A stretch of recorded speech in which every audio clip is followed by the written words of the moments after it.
Thought of the day, आज का सुविचार है, our greatest glory is not in never falling but in rising every time we fall.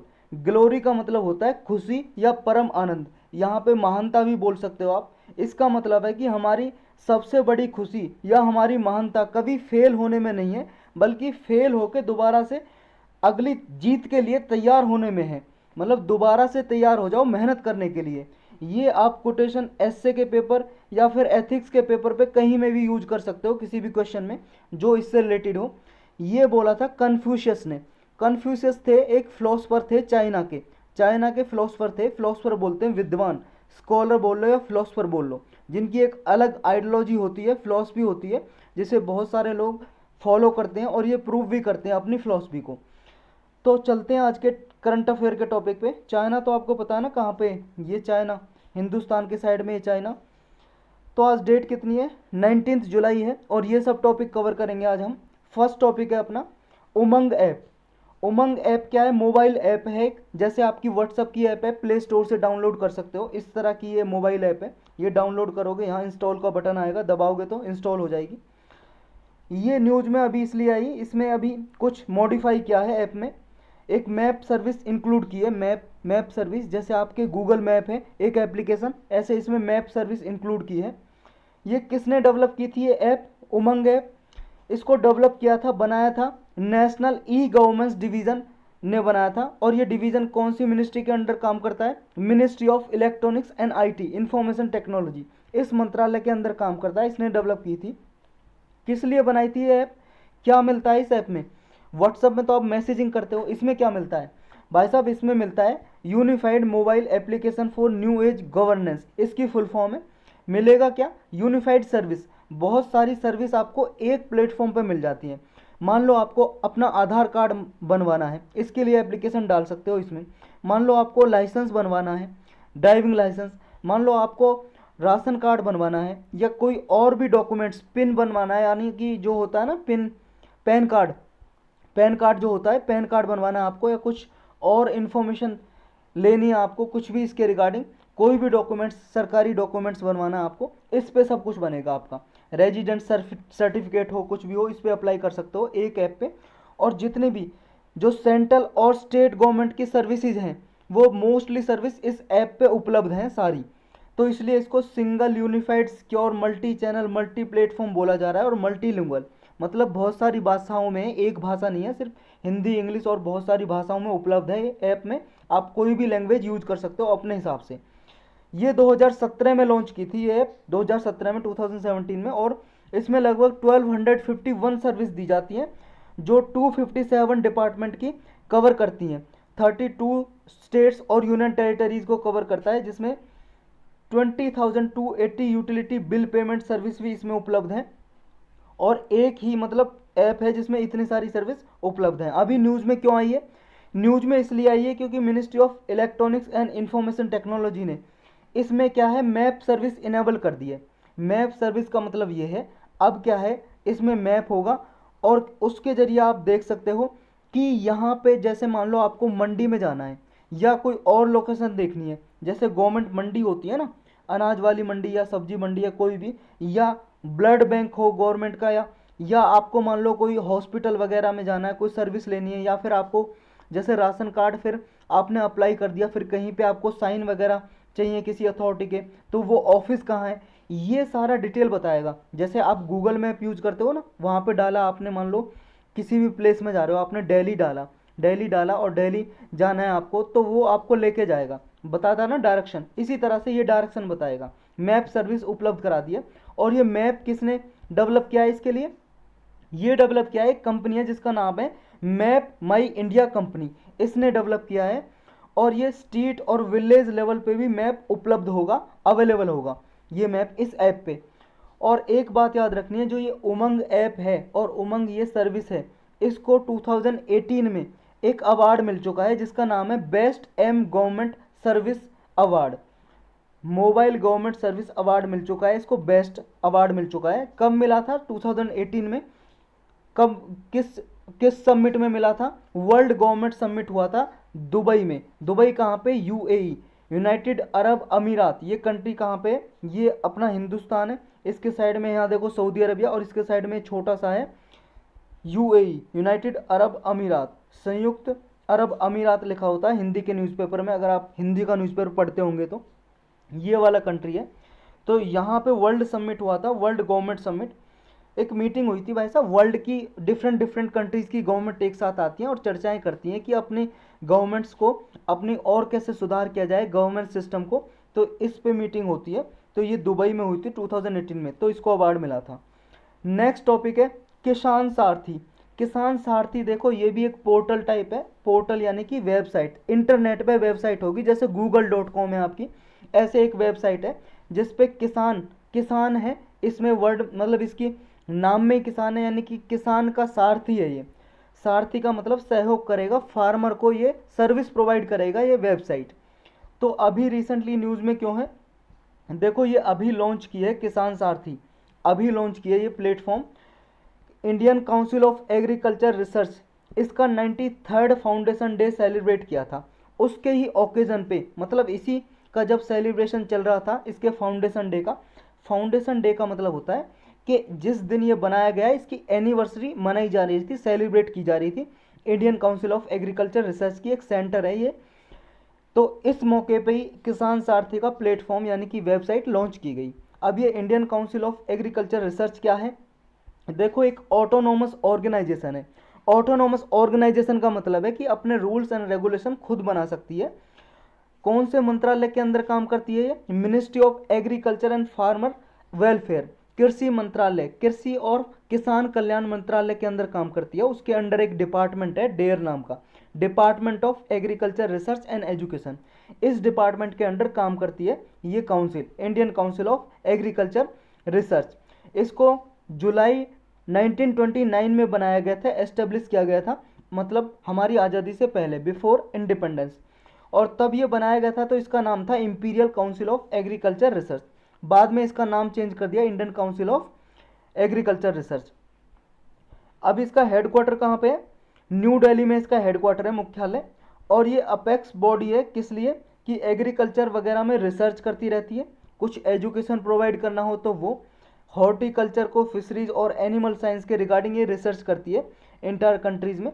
और मान लो कोई रिसर्च किया, इसने नया सीड बनाया, नया बीज बनाया, तो उसको किसानों तक पहुंचाती है कि भाई साहब आप ये बीज बोइए, आपके खेत में ज़्यादा अनाज पैदा होगा, यानी कि आपकी प्रोडक्टिविटी यानी कि यील्ड इंक्रीज हो जाएगी खेत में और ज़्यादा आपकी इनकम जनरेट होगी। तो इस तरह की रिसर्च करती रहती है और फार्मर्स तक पहुँचाती है। अब ये जो किसान सारथी है ये ऐप क्या करेगी, देखो ये जॉइंटली लॉन्च किया है किसने, इस मौके पे तो Indian council of agriculture research का जो फाउंडेशन डे का सेलिब्रेशन हो रहा था उस मौके पे तो लॉन्च किए, लेकिन किसने लॉन्च किया? दो मंत्रालय हैं, एक तो ministry of agriculture and farmers welfare, और दूसरी मंत्रालय कौन सा है? Electronics and information technology. इन दोनों मंत्रियों ने मिलकर इसको लॉन्च किया है।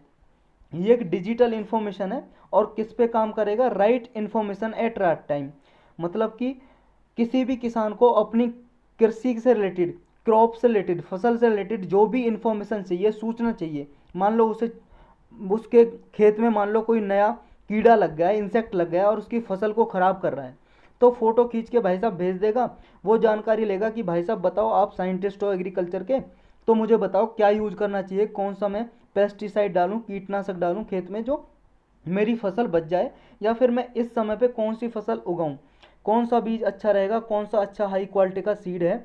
मान लो मुझे सरसों उगानी है, मस्टर्ड उगानी है, तो कौन सी क्वालिटी मेरी मिट्टी के हिसाब से, मेरे खेत की मिट्टी के हिसाब से, सॉइल के हिसाब से कौन सी सही रहेगी, या मुझे फर्टिलाइज़र यूज करना है, खाद डालना है, तो कौन सा खाद डालूं, किस समय पे कितना खाद डालूं, ये सब इन्फॉर्मेशन मिलेंगी भाई साहब इस पर।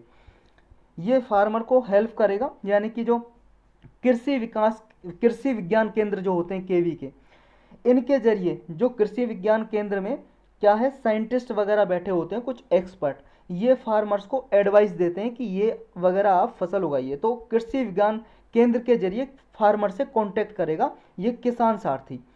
फार्मर इसको एज ए लर्निंग की तरह यूज कर सकते हैं, लर्निंग न्यू फार्मिंग मेथड, यानी कि नए नए तरीके सीखेंगे फार्मिंग के, कैसे कृषि की जाए नए तरीकों से। अब ये कृषि विज्ञान केंद्र क्या है? देखो कृषि विज्ञान केंद्र एक सेंटर ही है केंद्र का मतलब सेंटर, एक बिल्डिंग बना दी ब्लॉक लेवल पे या डिस्ट्रिक्ट लेवल पे, और वहाँ पे कुछ एक्सपर्ट बैठे रहते हैं, साइंटिस्ट बैठे रहते हैं। वहाँ पे किसान क्या है, कुछ एडवाइस ले सकते हैं कृषि के रिगार्डिंग, क्रॉप बोनी है किस टाइम पे, वही सब, जैसा किसान सारथी भी क्या करेगा, यही सहायता करेगा। लेकिन कृषि विज्ञान केंद्र के जरिए, कृषि विज्ञान केंद्र के जरिए एक तरह से मेडिएटरी होंगे, ये मेडिएटरी एक तरह से बिचौलिए बिचौलिए होंगे। जैसे किसान सारथी एप्लीकेशन है, जो प्लेटफॉर्म है, जो पोर्टल है यानी कि वेबसाइट है, उस पर जानकारी उपलब्ध होगी। वो जानकारी कृषि विज्ञान केंद्र पे जो एक्सपर्ट होंगे, साइंटिस्ट होंगे, एग्रीकल्चरल साइंटिस्ट, कृषि वैज्ञानिक, तो वो पहुंचाएंगे किसान तक कि जो भी इस पे इंफॉर्मेशन उपलब्ध है वो पहुंचाएंगे यहाँ पे। तो इसमें क्या है, जो लोकल एग्रीकल्चर यूनिवर्सिटी वगैरह होती है उनसे ये कांटेक्ट करते हैं, क्योंकि एग्रीकल्चर यूनिवर्सिटी भी तो रिसर्च वगैरह करती रहती हैं, और रिसर्च वगैरह को पहुंचाएंगे कहाँ पे, किसानों पे, किसान जो उसे यूज कर सकें। तो एक तरह से ये जो कृषि विज्ञान केंद्र है एक सिस्टम है, नेशनल एग्रीकल्चर रिसर्च सिस्टम, इसी का ही पार्ट है, इंटीग्रल पार्ट है कृषि विज्ञान केंद्र। और पहला कृषि विज्ञान केंद्र कहाँ पे बना था, पुदुचेरी में बना था 1974 में। पुदुचेरी तो आप सबको पता ही होगा कहाँ पे, ये अपना हिंदुस्तान है, यहाँ पे तमिलनाडु है, यहाँ पे है पुदुचेरी। ये एक ही स्टेट में नहीं है, डिफरेंट डिफरेंट स्टेट में इसकी पुदुचेरी की टेरिटरीज हैं, डिफरेंट डिफरेंट में, केरल में, तमिलनाडु में, आंध्र प्रदेश में, कई जगह पे इसकी टेरिटरीज हैं इंडिया में ही। नेक्स्ट क्या है इसमें, नेक्स्ट है जो कृषि विज्ञान केंद्र है, ये टेक्नोलॉजी वगैरह का असेसमेंट करते हैं, मतलब मूल्यांकन करते हैं और डेमोन्स्ट्रेशन करते हैं कि इसकी क्या एप्लीकेशन हो सकती है इस टेक्नोलॉजी की, और कैपेसिटी डेवलपमेंट करते हैं। कहने का मतलब ये है, जो कोई नई टेक्नोलॉजी आई है फसल बोने के लिए, उसे देखते हैं कि ये किसानों के लिए कितनी कारगर है, कितने फ़ायदेमंद है, क्या क्या बेनिफिट होंगे, क्या क्या इसके यूज होंगे, एप्लीकेशन होंगी, और फिर ये कैपेसिटी बिल्डिंग करते हैं उसी हिसाब से। कैपेसिटी बिल्डिंग का मतलब ये है, किसी आदमी या किसान को ट्रेनिंग देंगे कि आप इस फसल को उगाएंगे, इस सीड को लगाएंगे तो कितना पानी चाहिए, कितना आपको फर्टिलाइजर डालना है इसमें, और कब कब पानी लगाना है, इरिगेशन यानी कि सिंचाई कब करनी है। इरिगेशन का मतलब है खेतों में पानी लगाना, सिंचाई करना, तो ये कब कब आपको सिंचाई चाहिए, इरिगेशन चाहिए, ये सारी कैपेसिटी बिल्डिंग करेंगे इन्फॉर्मेशन देके या उसे स्किल प्रोवाइड करके।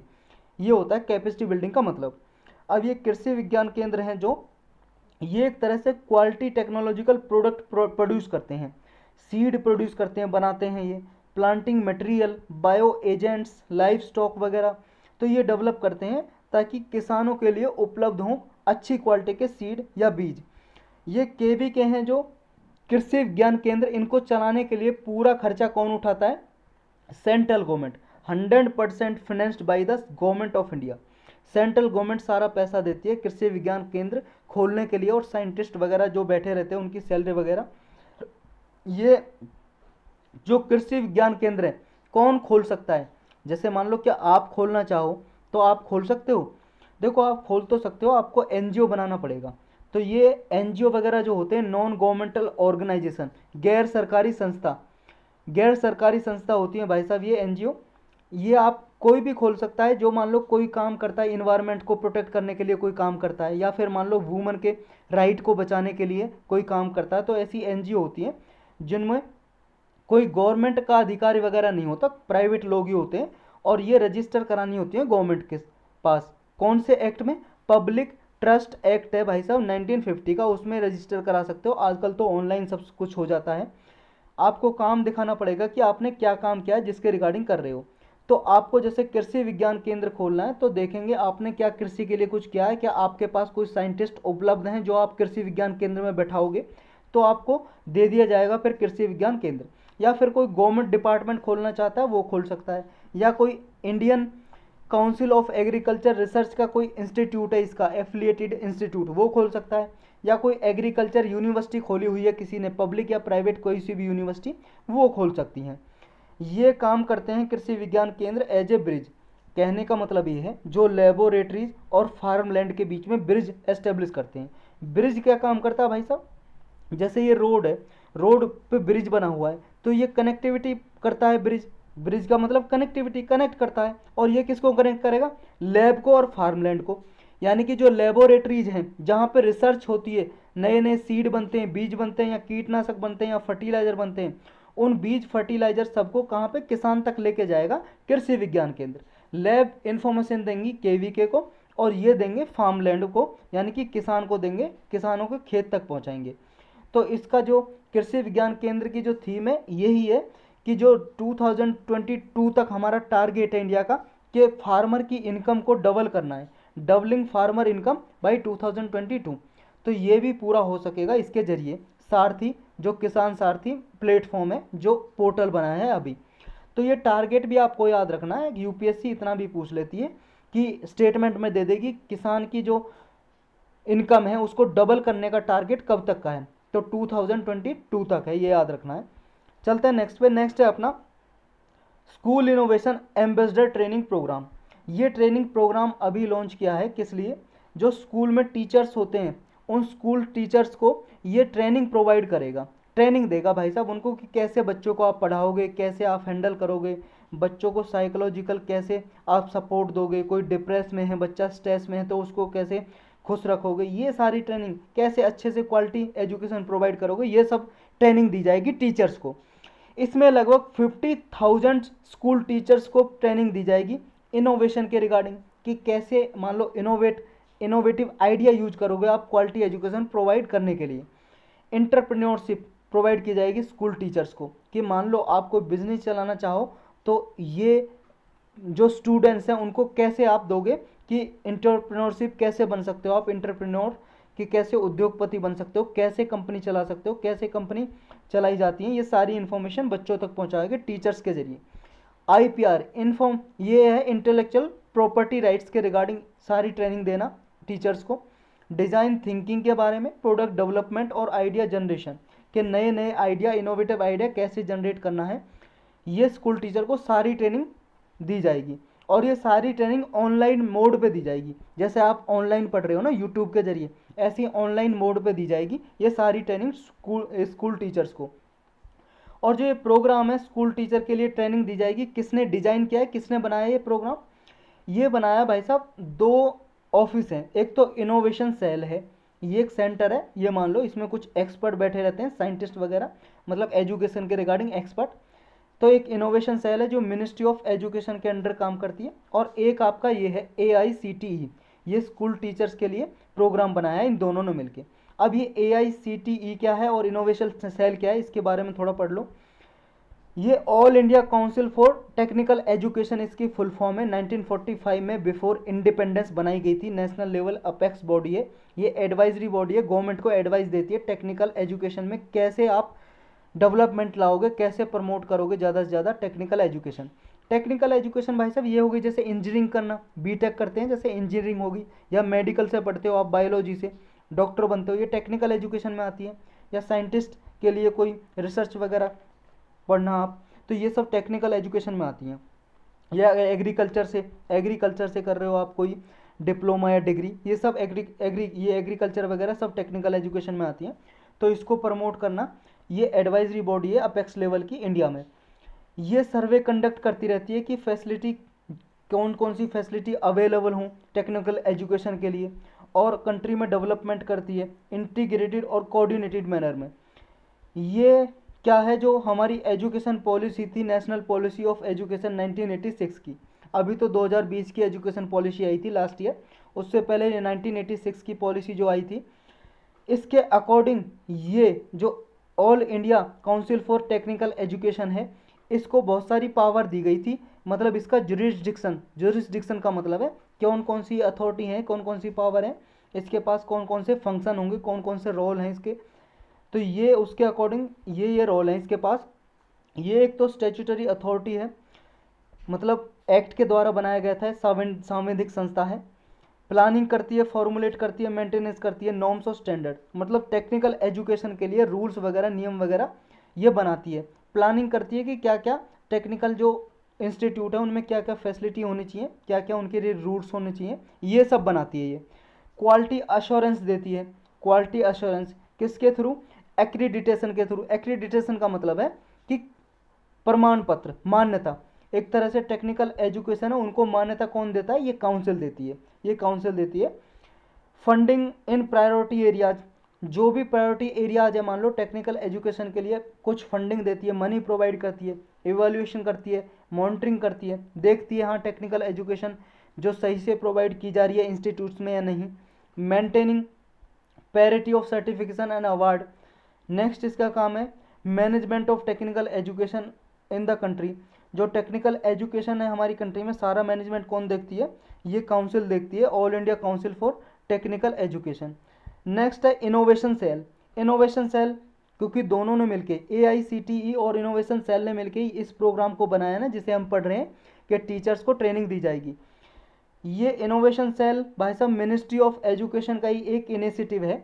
ये इसलिए बनाया गया था एक सेंटर कि ताकि जो हायर एजुकेशन इंस्टीट्यूट हैं, जैसे अपना यूनिवर्सिटी हुए, कॉलेज हुए, तो ये हायर एजुकेशन इंस्टीट्यूट हैं हमारी कंट्री में, इनमें इनोवेशन की कल्चर को फॉस्टर किया जाए। फॉस्टर का मतलब है प्रमोट किया जाए, बढ़ावा दिया जाए कि ज़्यादा से ज़्यादा यहाँ पे रिसर्च हो इन इंस्टीट्यूट में। एजुकेशन जो इंस्टीट्यूट हैं या यूनिवर्सिटी हैं, को जो बच्चे हैं जो ग्रेजुएशन कर रहे हैं या पोस्ट ग्रेजुएशन कर रहे हैं, उनमें क्या है इनोवेशन का एक तरह से कल्चर डेवलप हो, ज़्यादा से ज़्यादा रिसर्च हो हमारी कंट्रीज में, हमारी कंट्री में। तो ये 2018 में बनाई गई थी इनोवेशन सेल। और जो AICTE का बिल्डिंग है, जो AICTE की बिल्डिंग बनी हुई है, उस बिल्डिंग के अंदर ही एक ऑफिस बना दिया इनोवेशन सेल का, और उसमें कुछ मेंबर बैठे होंगे जो रिसर्च वगैरह करते रहते हैं और ये देखते रहते हैं कि यूनिवर्सिटी वगैरह में इनोवेशन को कैसे प्रमोट किया जाए। इसका काम यही है बस, जो हायर एजुकेशन इंस्टीट्यूट हैं उनमें इनकरेज करना है यंग स्टूडेंट्स को, कि ताकि वो इनोवेशन के लिए ज़्यादा से ज़्यादा प्रमोट हों यंग स्टूडेंट्स को। तो यही है बस इसमें। चलते हैं नेक्स्ट पे। नेक्स्ट है jurisdiction of Krishna and Godavari river management board. देखो अभी क्या है, बोर्ड बनाया हुआ है गवर्नमेंट ने कृष्णा और गोदावरी रिवर के लिए कि इनको मैनेजमेंट कैसे किया जाए। रिवर को मैनेजमेंट करने का मतलब है, रिवर्स पे भाई साहब बांध बने होते हैं, डैम बने होते हैं, या फिर हाइड्रो पावर प्रोजेक्ट बने होते हैं। हाइड्रो पावर प्रोजेक्ट का मतलब ऐसे इंफ्रास्ट्रक्चर बना होता है डैम के साथ साथ जिससे बिजली बनाई जा सके, इलेक्ट्रिसिटी प्रोड्यूस की जा सके। तो ये जो रिवर पे डैम वगैरह बने हैं, या कोई डाइवर्जन है, या कोई ब्रिज है, या फिर कोई हाइड्रो पावर प्रोजेक्ट है, इनका मैनेजमेंट कौन करता है, ये बोर्ड करता है। अभी इनका दायरा बढ़ा दिया गया है पावर का। जुरिस्डिक्शन का मतलब है पावर या अथॉरिटी को का दायरा बढ़ा देना, मतलब दायरा जो जहाँ पे जितनी अथॉरिटी होती है, जितनी पावर होती है, तो जितना इनका जुरिस्डिक्शन था इनको इम्प्रूव कर दिया और इस बोर्ड का गवर्नमेंट ने। अभी नोटिफिकेशन जारी किया है इनकी अथॉरिटी और पावर के लिए कि इनका जो एडमिनिस्ट्रेशन के लिए, रेगुलेशन के लिए, ऑपरेशन या मेंटेनेंस की जो भी पावर है इन बोर्ड की कृष्णा और गोदावरी रिवर के लिए, तो इनको इंक्रीज कर दिया है, इसलिए न्यूज में आया। तो ये बोर्ड क्या है, इनके बारे में थोड़ा बैकग्राउंड पढ़ लेते हैं। आपको कृष्णा और गोदावरी के बारे में तो पता है ना, रिवर कहाँ से फ्लो करती हैं, कहाँ से निकलती हैं। देखो दोनों रिवर, ये गोदावरी जो निकलती है महाराष्ट्र से निकलती है, और ये कृष्णा भी महाराष्ट्र से। गोदावरी महाराष्ट्र में एक जगह है, एक नासिक डिस्ट्रिक्ट है, डिस्ट्रिक्ट का नाम है नासिक, जिला नासिक। और नासिक डिस्ट्रिक्ट में एक जगह का नाम है त्रिम्बकेश्वर ऐसा कुछ नाम है, त्रिम्बकेश्वर नाम है, जगह का नाम है जहाँ से निकलती है गोदावरी। और वहाँ से होते हुए ये महाराष्ट्र, तेलंगाना और आपका आंध्रा, यहाँ से होते बे ऑफ बंगाल में गिर जाती है।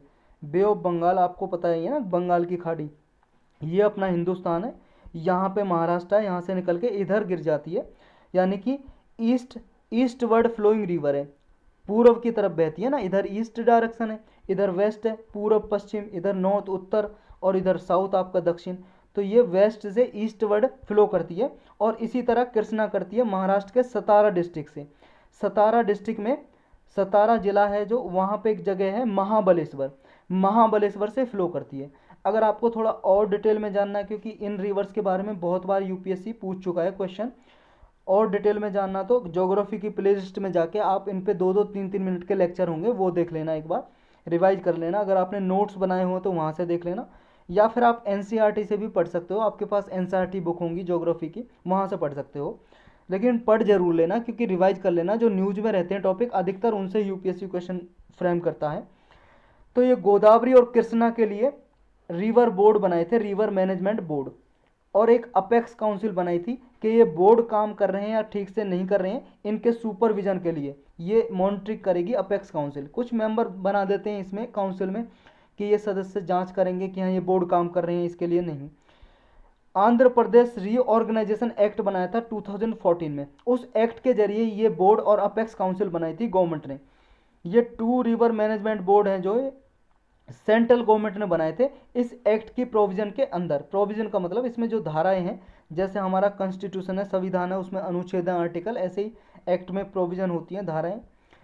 अब ये इंटर स्टेट जो रिवर है, वाटर जो डिस्प्यूट होते हैं, विवाद होते हैं, उसके लिए हमारे संविधान में क्या क्या आर्टिकल दिए हुए हैं।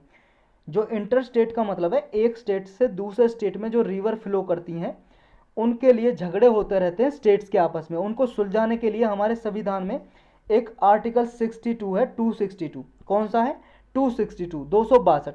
ये आर्टिकल ये बोलता है कि कॉन्स्टिट्यूशन प्रोवाइड करता है कि इंटर स्टेट वाटर डिस्प्यूट को कैसे सुलझाया जाए। उसके लिए पार्लियामेंट को पावर देता है कि parliament may by law provide the adjudication of any dispute.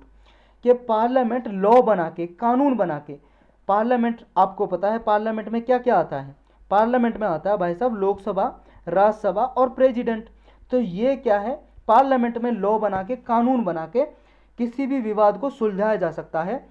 तो ये इंटर स्टेट रिवर या रिवर वैली के लिए वाटर को कंट्रोल करने के लिए डिफरेंट डिफरेंट स्टेट से बह रही है तो उसको डिस्ट्रीब्यूट कितना पानी किसको दिया जाए, इसके लिए कानून बना के डिसाइड कर सकता है पार्लियामेंट। तो पार्लियामेंट क्या है? ये भी डिसाइड कर सकता है कि जब भी कोई ऐसा मान लो बॉडी बनाई, मैनेजमेंट बोर्ड या ट्राइब्यूनल बनाया, तो सुप्रीम कोर्ट और हाई कोर्ट, कोई भी एनी अदर कोर्ट को उससे बाहर रख सकता है कि उस सुप्रीम कोर्ट या किसी भी कोर्ट का जुरिस्डिक्शन नहीं रहेगा इस ट्राइब्यूनल के ऊपर या किसी बोर्ड के ऊपर।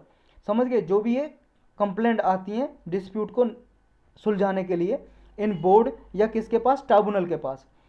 अब भाई साहब पार्लियामेंट ने 2 लॉ बनाए हैं ऐसे इस आर्टिकल 262 के अंदर, ताकि जो ये रिवर डिस्प्यूट होते रहते हैं इनको लेके सुलझाया जा सके, इन डिस्प्यूट को, विवाद को, झगड़े को। एक एक्ट बनाया रिवर बोर्ड एक्ट 1956 में। अब ये एक्ट बना दिया पार्लियामेंट ने। अब ये पार्लियामेंट ने एक्ट बना के सेंट्रल गवर्नमेंट को पावर दे दी कि सेंट्रल गवर्नमेंट क्या है, रिवर बोर्ड एस्टेब्लिश कर सकता है इस एक्ट के जरिए। देखो सेंट्रल गवर्नमेंट और पार्लियामेंट में तो आपको फर्क पता है ना भाई साहब। पार्लियामेंट में अभी बताया मैंने लोकसभा, राज्यसभा यानी कि और प्रेसिडेंट हो गया, यानी कि लोकसभा के जितने मेंबर, चाहे किसी सत्ता में है जो पार्टी, जैसे अभी बीजेपी रूल कर रही है, इसके एमपी भी हैं लोकसभा में और राज्यसभा में। और जो बाकी की पार्टी है उनके भी तो कुछ एमपी हैं, क्योंकि गवर्नमेंट तो भाई साहब मेजोरिटी जिसकी रहेगी लोकसभा में वो बनाएगी, लेकिन और भी एमपी हैं। लेकिन सेंट्रल गवर्नमेंट कौन है? सेंट्रल गवर्नमेंट कौन है? सेंट्रल गवर्नमेंट किसकी है? बीजेपी की। सेंट्रल गवर्नमेंट किसको बोलेंगे? यानी कि council of minister headed by PM. ये है सेंट्रल गवर्नमेंट, ये है सरकार भाई साहब। ये सरकार होगी क्योंकि पार्लियामेंट है, पार्लियामेंट में तो सब आ गया, लोकसभा, राज्यसभा, प्रेसिडेंट। और सेंट्रल गवर्नमेंट में कौन है? सिर्फ ये council of minister headed by PM. अब इसके पास पावर आ गई, यानी कि अगर पार्लियामेंट में भाई साहब कोई लॉ पास कराना है, कोई डिसीजन लेना है, नहीं कि लोकसभा के मेंबर साइन करेंगे और राज्यसभा के और फिर प्रेसिडेंट साइन करेंगे। लेकिन सेंट्रल गवर्नमेंट के पास पावर आ गई तो पार्लियामेंट में कोई डिसीजन लेने की जरूरत नहीं है। अब council of minister headed by PM, यानी कि कैबिनेट मिनिस्टर या प्राइम मिनिस्टर कोई डिसीजन ले सकते हैं। तो अब इस एक्ट के जरिए सेंट्रल गवर्नमेंट क्या है? रेगुलेशन बना सकती है, कोई रूल बना सकती है। रिवर वैली या रिवर के जो इंटर स्टेट रिवर या रिवर वैली को डेवलपमेंट करने के लिए, कोई झगड़ा हो रहा है उस झगड़े को सुलझाने के लिए कोई भी लॉ बना सकती है। मतलब लॉ का मतलब कोई डिसीजन ले सकती है इस लॉ के जरिए, इस कानून के जरिए। तो सेंट्रल गवर्नमेंट ने रिवर बोर्ड बनाए, जैसे ये 2 रिवर बोर्ड बनाए, गोदावरी मैनेजमेंट रिवर बोर्ड और Krishna management river board. Krishna river के लिए और गोदावरी रिवर के लिए, यानी कि एग्जीक्यूटिव बॉडी है ये बोर्ड, एग्जीक्यूटिव बॉडी। कोई मान लो मॉनिटरिंग करना है कि कहीं ये जो डैम बने हुए हैं सही से लागू हो रहे हैं, यहाँ पे सर्वेलेंस करते हैं कि हाँ डैम के पे सुरक्षा है, सिक्योरिटी है, ऐसा तो नहीं है डैम वगैरह कहीं टूटने की अवस्था में टूट गए, जो विलेज वगैरह बने हुए हैं पास में वहाँ फ्लड आ जाए, बांध आ जाए, ये सब कुछ मॉनिटरिंग करते रहते हैं बोर्ड, मैनेजमेंट देखते रहते हैं और अपना एडवाइजरी डिसीजन देते हैं, एडवाइस देते हैं गवर्नमेंट को कि क्या क्या करना है क्या नहीं करना है। एक बनाया भाई साहब inter state water dispute act 1956 में ही। ये इसलिए बनाया ये सेंट्रल गवर्नमेंट को पावर देता है, इस एक्ट के जरिए सेंट्रल गवर्नमेंट ट्राइब्यूनल बना सकती है एडॉक लेवल पे। एडॉक का मतलब होता है नॉन परमानेंट, यानी कि ट्राइब्यूनल बना दी, मान लो कृष्णा कृष्णा ट्राइब्यूनल बना दी, कृष्णा रिवर डिस्प्यूट ट्राइब्यूनल बना दी। अब ये ट्राइब्यूनल क्या करेगी, ट्राइब्यूनल का मतलब है कोर्ट की तरह काम करते हैं, जैसे कोर्ट में केस जाते हैं आपके, ऐसे ही ट्राइब्यूनल में जाते हैं। रिवर के लिए बनाई है तो इंटर रिवर वाटर डिस्प्यूट है जो, उसके केस जाएंगे। अब ये डिसीजन देगी भाई साहब अपना। तो ये इसका डिसीजन क्या होता है, बाइंडिंग होता है, ये याद रखना है, फाइनल होता है और बाइंडिंग होता है। मतलब एक बार इसने डिसीजन दे दिया वो मानना पड़ता है, जो स्टेट के जिस भी स्टेट को बोला है कि आप इस डिसीजन को मानिए तो डिसीजन मानना पड़ेगा। और एक बात याद रखनी है कि सुप्रीम कोर्ट और किसी और कोर्ट को इसके जुरिस्डिक्शन से बाहर रखा गया है, कि ट्राइब्यूनल ने जो डिसीजन दे दिया वो दे दिया भाई साहब, इसमें सुप्रीम कोर्ट या कोई और कोर्ट इंटरफेयर नहीं करेगा। ये चीज़ आपको याद रखनी है। नेक्स्ट टॉपिक है अपना, वो खत्म हो गया। नेक्स्ट टॉपिक है national mission for clean Ganga. ये क्या है, ये भाई साहब एक सोसाइटी है, ये मान लो एक बॉडी है, एक बॉडी है जिसमें कुछ मेंबर हैं, एक्सपर्ट बैठे रहते हैं। इनकी अभी मीटिंग हुई, इसकी मीटिंग हुई national mission for clean Ganga की। इसकी मीटिंग हुई 36 एग्जीक्यूटिव कमेटी इसकी है, जो इसने अप्रूव कर दिया, इसने अप्रूव कर दिया एक प्रोजेक्ट कि जो उत्तराखंड में क्या है, 6 रिवर को रेजुविनेट किया जाएगा। रेजुविनेट, रेजुविनेट या रेजुविनेशन का क्या मतलब है, देखो रेजुविनेशन का मतलब होता है रिकवर करना, दोबारा से रिकवर करना। जो 6 रिवर है वो भाई साहब पॉल्यूटेड हो चुकी है, यहाँ पे ये 6 रिवर पॉल्यूटेड हो चुकी हैं, बहुत ज़्यादा प्रदूषित, बहुत गंदा पानी हो गया, उनको दोबारा से रिकवर करना है, रीजनरेट करना है या रेजुविनेट करना है। ये कुमाऊं रीजन में है 6 रिवर, उत्तराखंड के कुमाऊं रीजन में। ये भाई साहब देखो, ये है आपका उत्तराखंड, और ये अपने हिंदुस्तान में ये अपना उत्तराखंड दिखाई दे रहा है आपको। उत्तराखंड ये है, उत्तराखंड को देखो 2 डिवीजन में बांटा हुआ है, ये गढ़वाल डिवीजन है ये वाला, और ये वाला आपका कुमाऊं डिवीजन है, कुमाऊं। तो 2 मेन डिवीजन है इसके। तो कुमाऊं डिवीजन में 6 रिवर हैं, 6 रिवर जो पॉल्यूटेड हैं उनको दोबारा से रिकवर करेंगे, इसलिए इनकी मीटिंग हुई, इसलिए आया ये न्यूज़ में national mission for clean Ganga. ये एक सोसाइटी है भाई साहब, national mission for clean Ganga society है, जो किस में रजिस्टर है, ये 1860 का सोसाइटीज रजिस्ट्रेशन एक्ट है जिसमें ये रजिस्टर है। 12 अगस्त 2011 को इसको बनाया गया था, national mission for clean Ganga. किस लिए बनाया गया था, कि जो गंगा रिवर है उसको साफ करने का काम दिया गया था, कि कैसे साफ किया जाएगा, आप भाई साहब एडवाइस दो, मतलब इस बॉडी से बोला, तो सोसाइटी की तरह रजिस्टर किया। ये इम्प्लीमेंट करती है कि जो ये अथॉरिटी है ना, national Ganga river basin authority थी, जो भी ये मान लो रूल्स नियम वगैरह बनाती है गंगा रिवर को साफ करने के लिए, तो उसको इम्प्लीमेंट करना किसका काम है, national mission for clean Ganga, ये बॉडी है, इसका काम है लागू करना उसको। जो ये बॉडी है बनाई गई थी एक एक्ट के जरिए, इन्वायरमेंटल प्रोटेक्शन एक्ट 1986। इस एक्ट के जरिए इसको कंस्टिट्यूट किया गया था, national Ganga river basin authority को, यानी कि कॉन्स्टिट्यूशनल बॉडी नहीं थी, यानी कि स्टैट्यूटरी बॉडी थी, संवैधानिक संस्था, एक्ट के जरिए बनाया था, कानून के जरिए। और ये एक्ट आपको याद रखना बहुत इंपॉर्टेंट एक्ट है, इसी एक्ट के जरिए इन्वायरमेंट इम्पैक्ट असेसमेंट, हमने एक पढ़ा था ना एक टॉपिक, कि इन्वायरमेंट पे क्या प्रभाव पड़ेगा, इम्पैक्ट क्या पड़ेगा, इफेक्ट क्या पड़ेगा, कोई भी मान लो रोड बना रहे हैं, बिल्डिंग बना रहे हैं या रेलवे लाइन बना रहे हैं, तो उसका क्या प्रभाव पड़ता है, उसके लिए ये असेसमेंट करते हैं। असेसमेंट का मतलब है मूल्यांकन, मूल्यांकन करते हैं, देखते हैं कि क्या क्या भाई साहब इससे नुकसान होगा, उसी को बोलते हैं इन्वायरमेंट इम्पैक्ट असेसमेंट। तो ये किसके जरिए डॉक्यूमेंट लाया गया, इस एक्ट के जरिए लाया गया था, और इस एक्ट के जरिए ये अथॉरिटी बनाई थी, Ganga national Ganga river basin authority. लेकिन 2016 में इस अथॉरिटी को डिसॉल्व कर दिया, यानी कि इसे भंग कर दिया, हटा दिया, इसके जगह पे एक दूसरी बॉडी बना दी, national council for rejuvenation protection and management of river Ganga. ये इतने बड़े नाम को शॉर्टकट में बोलते हैं national Ganga council, national Ganga council. और इसके चेयरमैन कौन होते हैं, इसके चेयरमैन होते हैं प्राइम मिनिस्टर, प्रधानमंत्री इसके पीएम चेयरमैन होते हैं। अब गंगा के बारे में थोड़ा फैक्ट पढ़ लो कि ये 3rd लार्जेस्ट रिवर है पूरे वर्ल्ड में, 3rd लार्जेस्ट, तीसरी सबसे बड़ी रिवर है, नदी है गंगा पूरे वर्ल्ड में। और जो रिवर गंगा है ये एक डेल्टा बनाती है, पूरे वर्ल्ड में सबसे बड़ा डेल्टा बनाती है। कहाँ पे, जो अपना हिंदुस्तान है, ये अपना हिंदुस्तान है यहाँ पे, ये भाई साहब हिंदुस्तान हो गया, ये अपना, अरे बड़ा हो जा, ये अपना हिंदुस्तान दिखाई दे रहा है आपको।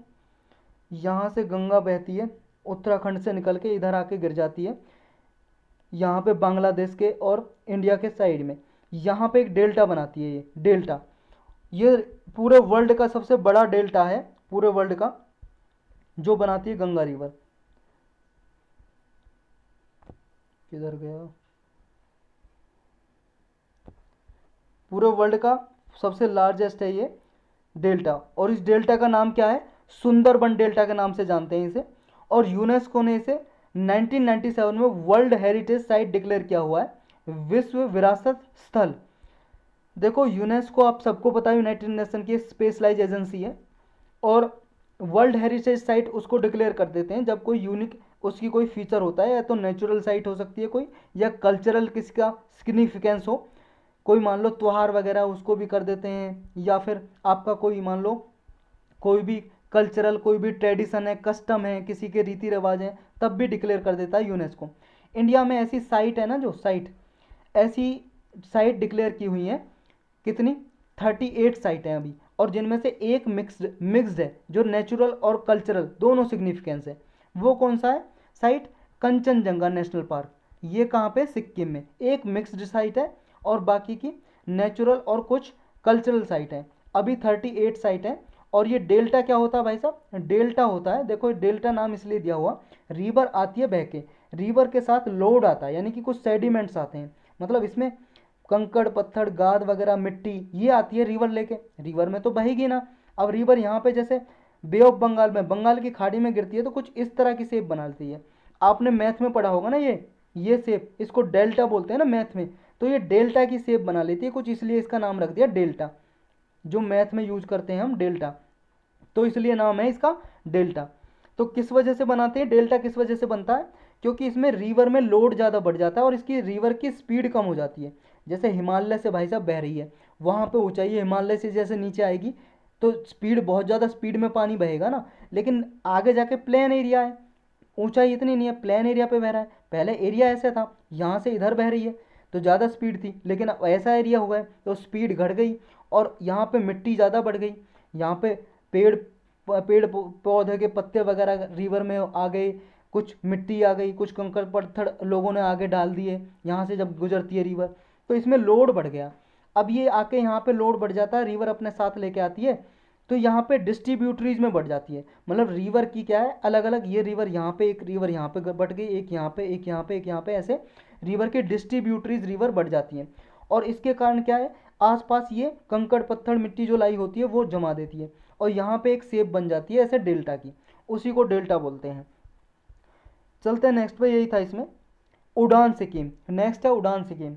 उड़ान का मतलब है उड़े देश का आम नागरिक। ये स्कीम अभी न्यूज में इसलिए है क्योंकि नई फ्लाइट्स लॉन्च की इसके जरिए, उड़ान स्कीम के जरिए गवर्नमेंट ने।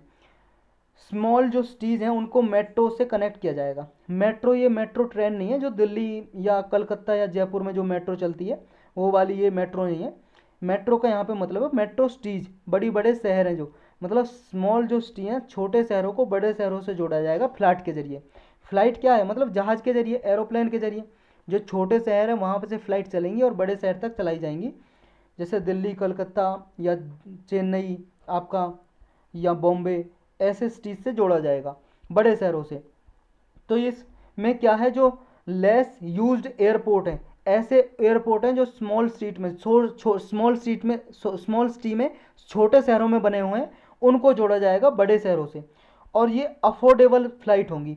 अफोर्डेबल का मतलब है कि कम कीमत में इन पे यात्रा की जा सकेगी, मतलब जो गरीब लोग हैं, पुअर लोग, वो भी कर सकेंगे, मतलब इतने पुअर भी नहीं भाई साहब, क्योंकि 2,500 से स्टार्ट होता है, लगभग 250 100 टिकट से स्टार्ट होता है। तो इतनी टिकट ये मान लो जो जो कम कम रिच पीपल है उन वो यूज कर सकेंगे इन फ्लाइट्स को। थोड़ा बैकग्राउंड समझते हैं, स्कीम कब लागू की गई और कब कैसे कैसे स्कीम आई है। देखो सेंटर ने प्लान बनाया था स्कीम के अंदर कि 100 अनसर्व्ड और अंडर सर्व्ड, यानी कि अनसर्व्ड का मतलब ऐसे एयरपोर्ट जिन पे कोई भी फ्लाइट अभी तक नहीं चली हुई है, सिर्फ एयरपोर्ट बन के रह गए हैं। अंडर सर्व्ड, उन पे कम फ्लाइट चलती हैं, बहुत एक दो फ्लाइट चलती है दिन में या हफ्ते में एक दो फ्लाइट जाती है, तो उनमें क्या है, स्टार्ट किया जाएगा कम से कम 1,000 एयर रूट्स डेवलप किए जाएंगे, और उन ऐसे 100 एयरपोर्ट को कनेक्ट किया जाएगा बड़े शहरों से इस स्कीम के जरिए। इस स्कीम का नाम है रीजनल कनेक्टिविटी स्कीम या उड़ान स्कीम, और उड़ान की फुल फॉर्म है उड़े देश का आम नागरिक। ये स्कीम जो क्या है, यही टारगेट रखती है कि रीजनल एरियाज को और रिमोट एरियाज को, रिमोट का मतलब दूर दराज के इलाके, पहाड़ी इलाके जो हैं, ऐसे एरियाज को कनेक्ट किया जाएगा बड़े शहरों से। और ये स्कीम प्राइम मिनिस्टर ने एक पॉलिसी बनाई थी सेंट्रल गवर्नमेंट की, नेशनल सिविल एविएशन पॉलिसी, उसी के अंदर लॉन्च की थी ये 2016 में। और इसके स्कीम के अंडर, इस स्कीम के अंडर क्या है, सब्सिडाइज्ड फेयर प्रोवाइड किए जाते हैं फ्लाइट में। मतलब कि ये है जो कम कीमत दी गई है उसमें क्या है, जैसे मान लो 3,000 किराया है फ्लाइट का, एक टिकट का, मतलब जहाज में बैठ के जा रहे हो आप किसी जगह में, उसका 3,000 रुपये किराया है। 3,000 रुपये में से कुछ परसेंट क्या है, सेंट्रल गवर्नमेंट और स्टेट गवर्नमेंट देगी, स्टेट गवर्नमेंट पैसा मतलब सब्सिडाइज करेगी। और बाकी का जो है वो कौन देगा, वो भाई साहब खुद लोग देंगे जो जा रहे हैं फ्लाइट में, यूज़ कर रहे हैं। तो इस तरह से ये वायबिलिटी गैप फंडिंग के जरिए पैसा प्रोवाइड किया जाता है इसमें। वायबिलिटी गैप फंडिंग का मतलब यही होता है जिसमें क्या है, कुछ पैसा गवर्नमेंट प्रोवाइड करे, सेंट्रल गवर्नमेंट या स्टेट गवर्नमेंट प्रोवाइड करे ऐसा प्रोजेक्ट, उसको बोलते हैं वायबिलिटी गैप फंडिंग की गई है इसमें। यानी कि फंडिंग पैसा इसमें किसके जरिए किया गया है, वीजीएफ के जरिए, वायबिलिटी गैप फंडिंग के जरिए। यानी कि गवर्नमेंट कुछ पैसा दे रही है और कुछ पैसा लोगों से लिया जा रहा है, कोई प्राइवेट ऑर्गेनाइजेशन मान लो कोई डेवलप कर रही है कंपनी या कोई भी प्रोजेक्ट, तो वो लगा रही है कुछ, और कुछ उसका परसेंटेज गवर्नमेंट प्रोवाइड कर रही है। तो इस स्कीम में जॉइंटली फंडेड कौन करेगा, सेंट्रल और स्टेट गवर्नमेंट देगी कुछ सब्सिडी लोगों को। और 10 साल के लिए स्कीम चलाई गई थी, 2016 में लॉन्च की गई थी, और आगे भी ये एक्सटेंड की जा सकती है, आगे भी एक्सटेंड की जा सकती है। अभी कुछ दिन पहले उड़ान का 4th वर्जन लॉन्च किया, 4.0। उड़ान 1, 2, 3, 4 इनके सारे वर्जन के बारे में आपको जानना है। उड़ान स्कीम पे एक लेक्चर बना हुआ है, अदर इम्पोर्टेंट टॉपिक्स की प्लेलिस्ट में आप देख सकते हो उड़ान के बारे में। अगर नहीं आपने देखा है तो वो लेक्चर ज़रूर देखना, 6-7 मिनट का लेक्चर है, सारे स्कीम के बारे में अच्छे से समझाया गया है। तो इसका 4th राउंड लॉन्च किया 2019 में, और 4th राउंड में जो नॉर्थ ईस्ट रीजन है हमारा इंडिया का भाई साहब, जो नॉर्थ ईस्ट रीजन है, नॉर्थ ईस्ट रीजन, ये वाला जो रीजन है, ये वाला, इस रीजन में क्या है, कनेक्टिविटी बढ़ाई जाए। और जो हिली स्टेट्स हैं और आइलैंड आपको पता है, अंडमान निकोबार और लक्षद्वीप, अंडमान निकोबार और लक्षद्वीप को जोड़ना, नॉर्थ ईस्ट को जोड़ना, और हिली स्टेट जो पहाड़ी राज्य हैं जिन पे पहाड़, जैसे जम्मू कश्मीर हो गया, हिमाचल प्रदेश हो गया, उत्तराखंड हो गया, सिक्किम हो गया, तो ये पहाड़ी इलाकों को जोड़ना इस उड़ान के 4th वर्जन में लाया गया था। मतलब उड़ान के 4th वर्जन में ये लाया गया था कि इन रीजन को जोड़ा जाएगा। इसमें जो एयरपोर्ट अथॉरिटी ऑफ इंडिया है, इसने ये एयरपोर्ट डेवलप जो किए हैं उनमें वायबिलिटी गैप फंडिंग के जरिए उनको प्रायोरिटी दी जाएगी वायबिलिटी गैप फंडिंग के जरिए। मतलब एयरपोर्ट को भी वायबिलिटी गैप फंडिंग के जरिए डेवलप किया जाएगा। मान लो कोई प्राइवेट ऑर्गेनाइजेशन को दे दिया है, ठेका दे दिया है, और वो उसको डेवलप कर रही है, तो गवर्नमेंट भी उसमें सहायता करेगी, कुछ परसेंटेज मनी प्रोवाइड करेगी। नेक्स्ट है कि इसमें उड़ान 4 है जो ये, इसमें हेलीकॉप्टर और सी प्लेन्स की सर्विस भी प्रोवाइड की जाएंगी। जैसे मान लो कहीं पे, मान लो कम जगह है, एयरपोर्ट नहीं बनाया जा सकता पहाड़ी इलाके में, वहाँ पे हेलीकॉप्टर, मान लो हेलीकॉप्टर के लिए तो कम जगह चाहिए उतरने के लिए, क्योंकि भाई साहब जहाज़ के लिए तो जो जहाज़ है, जहाज़ को उतारने के लिए, एयरप्लेन्स को उतारने के लिए उसका पूरा रोड चाहिए, पूरा लंबा लैंडिंग करने के लिए। लेकिन हेलीकॉप्टर तो यहीं पे उतरा, यहीं से चढ़ जाएगा, छोटी सी जगह चाहिए। तो जहाँ पे इतना संभव नहीं है, एयरपोर्ट नहीं है, तो वहाँ पे हेलीकॉप्टर की सर्विस भी प्रोवाइड की जाएंगी। अब एक चीज़ याद रखनी है, 2004 में एक गवर्नमेंट ने 5/20 नॉर्म जारी किए थे, एक नियम है 5/20 के, 2004 में ये लाए थे नियम, रूल्स रेगुलेशन गवर्नमेंट ने। 5/20 का मतलब था कि कम से कम, मान लो कोई प्राइवेट ऑर्गेनाइजेशन है या प्राइवेट कंपनी है और उसके पास अपने जहाज़ खरीद रखे हैं, जैसे विजय माल्या था भाई साहब, उसकी कंपनी थी विजय माल्या, जो भाग गया, भगोड़ा है, जो इकोनॉमिक ऑफेंडर है, जो विजय माल्या की कंपनी थी किंगफिशर नाम की शराब भी आती है भाई साहब, वाइन वगैरह, उसकी बात नहीं हो रही है। किंगफिशर जो एयर फ्लाइट है ना, मतलब एयरप्लेन है, एरोप्लेन है और एयरक्राफ्ट वगैरह है, उनकी बात हो रही है। ये एरोप्लेन चलाता था अपने किंगफिशर नाम के, लेकिन बैंक से लोन लेके ये भाग गया और लोन प्रोवाइड वापस नहीं लौटाया, और अभी लंदन में रह रहा है। हमने न्यूज़ में पढ़ा भी था इसके बारे में। तो ये किंगफिशर जैसे प्राइवेट कंपनीज के जो जहाज वगैरह हो गए, तो उनको क्या है, उनके पास एक तो 5 साल का डोमेस्टिक एक्सपीरियंस होना चाहिए, मतलब घरेलू। घरेलू डोमेस्टिक का मतलब है घरेलू, यानी कि अपने इंडिया के अंदर 5 साल तक उन्होंने फ्लाइट उड़ाई हो उनकी कंपनी ने कहीं पे भी, और 20 उनके पास एयरक्राफ्ट होने चाहिए। तो तब जाके उन्हें परमिशन दी जाती थी कि उन्हें, अब वो इंटरनेशनल फ़्लाइट के लिए कैपेबल हो गए हैं, मतलब एलिजिबल हो गए हैं कि अब आपको इंडिया से इंटरनेशनल फ़्लाइट उड़ाने की अनुमति दी जाएगी। तो ये पहले नियम था, लेकिन 2016 में ये जो नियम है ये हटा दिए, स्क्रैप कर दिए, रिप्लेस कर दिए 0/20 से, यानी कि जो 5/20 था 5 को 0 से कर दिया। यानी कि अब आपको 5 साल का एक्सपीरियंस होना ज़रूरी नहीं है डोमेस्टिक फ़्लाइट के लिए।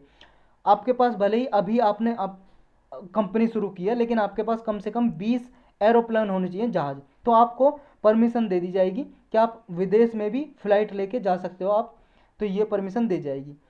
ऐसे ही भाई साहब, आपने जैसे मान लो बस खरीद ली, एक बस खरीद ली, आप रोड पे चलाओगे, उसके लिए परमिशन लोगे गवर्नमेंट से। ऐसे एयरपोर्ट का है, एयरपोर्ट ये मतलब एरोप्लेन का है, आपने मान लो एरोप्लेन खरीद लिया आपने, आपके पास बहुत ज़्यादा पैसे हैं, अंबानी फैमिली से हो आप, एरोप्लेन खरीद लिया, फिर गवर्नमेंट से परमिशन लोगे, उसका एयरपोर्ट यूज़ करोगे, और गवर्नमेंट का एयरपोर्ट यूज़ करोगे, तो भाई साहब आपको ये नियम मानना पड़ेगा, मतलब 20 फ्लाइट होनी चाहिए आपको विदेश में फ़्लाइट उड़ानी है तो ये नियम था कुछ इसके बारे में। चलते हैं नेक्स्ट में। नेक्स्ट है अपना हबल टेलीस्कोप। देखो इसके बारे में स्पेशल लेक्चर बनाया हुआ है साइंस एंड टेक की प्लेलिस्ट में, आप जाकर देख सकते हो। अगर नहीं देखना है तो ब्रीफली रिवाइज कर देता हूँ मैं यहाँ पे, अभी न्यूज़ में है ये है भाई साहब हबल टेलीस्कोप। ये कुछ ऐसे टेलीस्कोप होते हैं, कुछ टेलीस्कोप ऐसे होते हैं जो अर्थ पे इंस्टॉल होते हैं, अर्थ पे रख देते हैं, वो रिसर्च वगैरह करते रहते हैं। टेलीस्कोप का मतलब ये मान लो दूरबीन, बहुत दूरी से दे सकती है, लाखों करोड़ों दूरी से ये देख सकती है ऑब्जेक्ट को, किसी को भी। तो ये जो है टेलीस्कोप अर्थ के चारों ओर घूम रहा है ये ऊपर, और ऑर्बिट करता है, ये अर्थ के चारों ओर चक्कर लगाता है, और इसके कैमरा लगा हुआ है इसके अंदर, फोटो वगैरह खींचता है ये प्लानट वगैरह के, ग्रहों के कहाँ कहाँ पे क्या है, ये रिसर्च करते रहते हैं इससे साइंटिस्ट। तो हबल टेलीस्कोप अभी न्यूज में इसलिए आया, इसका एक कंप्यूटर था हबल टेलीस्कोप में ना, कंप्यूटर रखा हुआ था जो इन्फॉर्मेशन भेजता था अर्थ पे। वो कंप्यूटर ख़राब हो गया था, लेकिन दोबारा से बैकअप कर लिया इसने, सही हो गया। ये कंप्यूटर था 1980s का बना हुआ कंप्यूटर था, क्योंकि 1980s में इतने एडवांस कंप्यूटर तो थे नहीं, अब तो भाई साहब बहुत अच्छे अच्छे कंप्यूटर आ रहे हैं ना, तो इतने एडवांस कंप्यूटर नहीं थे तब का है ये, जो टेलीस्कोप में रखा था साइंटिस्ट ने। तो ये ख़राब हो गया था, इसलिए संपर्क सा टूट गया था, इससे इन्फॉर्मेशन नहीं जुटा पा रहे थे साइंटिस्ट, लेकिन ये अभी दोबारा से ये चालू हो गया है। 1980s में बनाया था, और क्योंकि 1990 में ये हबल स्पेस जो टेलीस्कोप है लॉन्च किया था 1990 में, तो 1980s में जो बने थे कंप्यूटर वही तो रखे जाएंगे, अब ऐसा थोड़ी नहीं है अब जाके कंप्यूटर भेज दें अलग जाके फिट कर दें इसमें। तो ये स्पेस में घूम रहा है, नासा ने लॉन्च किया था ये। नासा क्या है, जैसे इसरो है हमारे इंडिया की स्पेस एजेंसी जो सैटेलाइट वगैरह बनाती है, मिसाइल वगैरह लॉन्च करती है, या तो ऐसे ही नासा अमेरिका की स्पेस एजेंसी है जो सैटेलाइट वगैरह बनाती है, और ये स्पेस टेलीस्कोप वगैरह लॉन्च करती है। नॉर्थ एटलांटिक स्पेस एजेंसी इसकी फुल फॉर्म है, 1990 में ये बनाया था यूरोपियन स्पेस एजेंसी के साथ मिलके। यूरोपियन स्पेस एजेंसी भी यूरोप की स्पेस एजेंसी है, और नासा ने, दोनों ने मिलकर बनाया था इसको। ये पूरे वर्ल्ड में एक ओनली टेलीस्कोप है जो स्पेस में घूम रहा है, जिसमें एस्ट्रोनॉट वगैरह रिसर्च करते हैं। एस्ट्रोनॉट बोलते हैं स्पेस साइंटिस्ट, जो स्पेस में आसमान में जो रिसर्च करते रहते हैं। स्पेस का मतलब जगह भी होता है भाई साहब, जो स्पेस जिस पे आप बैठे हुए स्पेस है वो भी, और स्पेस आसमान के लिए भी वर्ड यूज किया जाता है। तो ये स्पेस वगैरह में रिसर्च करते रहते हैं इस टेलीस्कोप के जरिए, और ओनली टेलीस्कोप है जो ऊपर घूम रहा है, ऑर्बिट कर रहा है, वरना अर्थ पे तो बहुत सारे टेलीस्कोप हैं जो रिसर्च करते रहते हैं। ये देखता है भाई साहब टेलीस्कोप जो इंफ्रारेड से लेके अल्ट्रा वायलेट तक जो रेडिएशन होती है, स्पेक्ट्रम होता है। रेडिएशन का मतलब वेव जैसे सूरज से वेव आ रही हैं, किरणें आ रही हैं, तो कुछ अल्ट्रा वायलेट वेव हैं, तो ऐसी स्पेस में बहुत सारी वेव घूम रही हैं, इंफ्रारेड से लेके अल्ट्रा वायलेट रेज तक, इन रेज को डिटेक्ट करता है। देखो वेव तो भाई साहब जो निकलती हैं, जैसे आपने देखा होगा आपका घर में सबके टीवी होगा, टीवी से भी, टीवी का जो चैन वो है रिमोट है ना, रिमोट कैसे काम करता है, इससे इलेक्ट्रोमैग्नेटिक वेव्स निकलती हैं जब आप कोई बटन दबाते हो, और टीवी में जाके सेंसर लगा होता है, टीवी में एक सेंसर लगा होता है, और यहाँ पे रिमोट में एक सेंसर लगा होता है। तो इस सेंसर जैसे आप बटन दबाते हो सिग्नल जाता है सेंसर में, देखते हो कभी बटन दबाते हो लाइट सी जलती है, से यहाँ सेंसर जो लगा रहता है, तो इस सेंसर जाके यहाँ से फिर निकलती है वेव, इलेक्ट्रोमैग्नेटिक वेव, यहाँ पे जाके सिग्नल दे देती है टीवी में। तो इस तरह से फिर चैनल चेंज करना है आपको, वॉल्यूम बढ़ाना है या डिक्रीज करना है, तो ये सब कुछ ऐसे काम करता है। तो ऐसे ही स्पेस में बहुत सारी रेडिएशन वेव्स घूम रही है, उनको डिटेक्ट करता है ये टेलीस्कोप। ये अर्थ के अराउंड 95 मिनट में ऑर्बिट कर लेता है। ऑर्बिट का मतलब है ये अर्थ है, अर्थ के चारों ओर 95 मिनट में एक चक्कर लगा देता है, इतनी तेजी से घूम रहा है। इसके क्या क्या अचीवमेंट है, क्या क्या इसने खोजा है, देखो इस हबल टेलीस्कोप ने जो प्लेटो है, प्लेटो स्मॉल प्लैनेट में आता है ये, पहले 2006 से पहले ये ग्रह की कैटेगरी में आता था। तो 2006 से पहले 9 ग्रह मानते थे हम, 9 प्लानिट है, 9 प्लानिट है हमारे स्पेस में। लेकिन हमारे सोलर सिस्टम में 9 प्लानिट माने जाते थे 2006 से पहले, लेकिन साइंटिस्ट ने 2006 में प्लेटो को ग्रह की कैटेगरी से, प्लानिट की कैटेगरी से बाहर निकाल दिया। तो बाहर निकाल दिया किस बेस पे, क्योंकि इसका भाई साहब देखो सन के चारों ओर प्लानिट जो घूम रहे हैं, सन के चारों ओर, सन के चारों ओर जो प्लानिट घूम रहे हैं उनका कुछ ऐसा है इलेप्टिकल ऑर्बिट, यानी कि अंडा की शेप में, जैसा अंडा होता है ना एग, एग ऐसे इलेप्टिकल शेप में ऑर्बिट है, ऑर्बिट का मतलब चारों ओर घूम रहे हैं। लेकिन जो ये है प्लूटो, प्लूटो का क्या कुछ ज़्यादा ही था, मतलब एसेंट्रिक था, ये सन है इसके कुछ इतना लंबा सा इसका ऑर्बिट था। तो प्लानेट की जो डेफिनेशन है वो है, एक तो इलिप्टिकल ऑर्बिट होना चाहिए, उसके पास एक ऐसी शेप होनी चाहिए, मतलब कुछ बड़ा होना चाहिए, लार्ज, मतलब इतना बड़ा होना चाहिए कि प्लानेट की कैटेगरी में आ सके। लेकिन ये प्लानेट से बहुत छोटा था और इसका जो ऑर्बिट है वो एसेंट्रिक था, बहुत ही लंबा चौड़ा, तो इसलिए इसको बाहर निकाल दिया। लेकिन जो हबल टेलीस्कोप है इसने भाई साहब प्लेटो पे एक मून देखा, जैसे अर्थ का मून है ना चंद्रमा, ऐसे प्लेटो पे एक मून देखा, इसने ही रिसर्च की थी हबल टेलीस्कोप ने। तो अभी हम ये पढ़ रहे हैं हबल टेलीस्कोप ने क्या क्या किया है अब तक।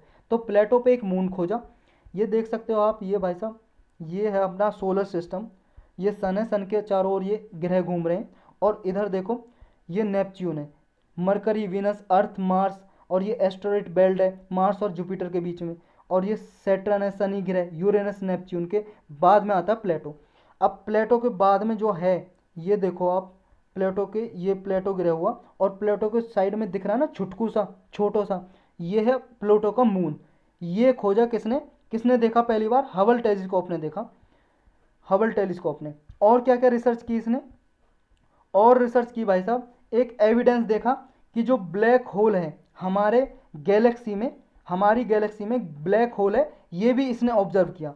ब्लैक होल कुछ ऐसा होता है, देखो ब्लैक होल के बारे में स्पेशल लेक्चर बना हुआ है, और वो क्या है, कम से कम आधे घंटे का लेक्चर है भाई साहब, आधे घंटे का लेक्चर है, क्योंकि टॉपिक ही बहुत बड़ा है ब्लैक होल का। क्योंकि पिछले 10 साल का आप क्वेश्चन पेपर उठा कर देखोगे ना यूपीएससी का प्रीलिम का, तो 10 साल में से 7 से 8 बार ब्लैक होल के रिगार्डिंग, इसमें कुछ ऐसी टर्म है उनके रिगार्डिंग कुछ ना कुछ क्वेश्चन पूछा है, डायरेक्टली इनडायरेक्टली। आप उठा के देखो, अगर ने देखा होगा तो आपको पता होगा। तो आपने ब्लैक होल वाला अगर लेक्चर नहीं देखा है तो आप भाई साहब बहुत बड़ा लेक्चर मिस कर दोगे। तो वो लेक्चर जरूर देखना, अगर आपने नहीं देखा तो साइंस एंड टेक की प्लेलिस्ट में पड़ा हुआ है वो लेक्चर। और एक चीज़ और है कि ब्लैक होल पे जो लेक्चर बना हुआ है ना, इतने सिंपल तरीके से ना पूरे यूट्यूब पे कोई लेक्चर नहीं मिलेगा आपको, समझाने वाला नहीं मिलेगा, वो लेक्चर देखने के बाद आपको पता चलेगा, तो ज़रूर देखना आपको।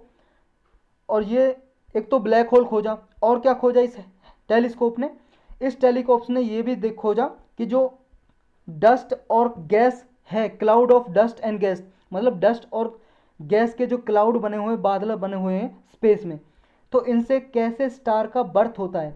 स्टार का मतलब है कोई भी तारा, जैसे सन, सन भी एक स्टार है, तो इनका जन्म कैसे होता है, इनके बारे में भी कुछ रिसर्च की हबल टेलीस्कोप ने। और जो 6 गैलेक्सीज को खोजा इसने, गैलेक्सी, गैलेक्सी क्या है, देखो जब भाई साहब जो भी आपको आसपास जहाँ पे भी बैठो आसपास दिख रहा है पूरा आसमान वगैरह, ये मान लो पूरा ब्रह्मांड है, यूनिवर्स। क्या है ये, ब्रह्मांड है, यूनिवर्स है, इंग्लिश में यूनिवर्स बोलते हैं, हिंदी में ब्रह्मांड। उसमें बहुत सारी गैलेक्सीज हैं, गैलेक्सीज करोड़ों मिलियंस में गैलेक्सीज हैं बहुत सारी। और गैलेक्सीज के अंदर है सोलर सिस्टम, जैसे हमारी जो गैलेक्सी है जिसमें हम रहते हैं, उस गैलेक्सी का नाम है मिल्की वे, दुग्ध दुग्ध मेगला बोलते हैं हिंदी में, मिल्की वे को दुग्ध मेगला। तो मिल्की वे में हमारा है सोलर सिस्टम, जिसमें सन है एक, और सन के चारों ओर 8 ग्रह घूम रहे हैं। जो हमने ऊपर ये डायग्राम देखा ना, ये वाला जो डायग्राम है भाई साहब, ये वाला, ये हमारा सोलर सिस्टम, सन के चारों ओर ये ग्रह घूम रहे हैं। तो ये गैलेक्सी, 6 गैलेक्सीज हैं जो ये खोजी इस टेलीस्कोप ने।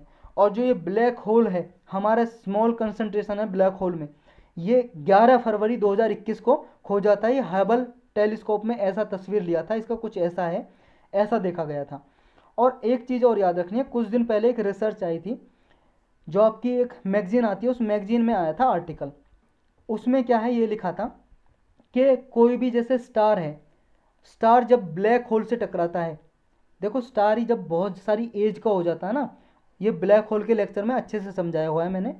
दो स्टार जब इसकी एज बढ़ जाती है तो ये डिस्ट्रॉय हो जाता है, फूट जाता है, और उसकी वजह से ब्लैक होल बनता है। तो अगर मान लो कोई स्टार है अभी नाइव एज में, मतलब अपनी नई एज में है, कोई सुपरनोवा की एज में है, स्टार है, वो जब टकराता है ना ब्लैक होल से, तो उससे क्या है, ग्रेविटेशनल वेव्स निकलती हैं। ग्रेविटेशनल वेव्स हैं भाई साहब, ये ब्लैक होल से भी निकल रही हैं। कोई भी ऑब्जेक्ट है भाई साहब, कोई भी स्पेस में ऑब्जेक्ट है, जैसे अर्थ है, अर्थ भी एक ऑब्जेक्ट है, रॉकी ऑब्जेक्ट, स्पेस में घूम रही है अर्थ सन के चारों ओर।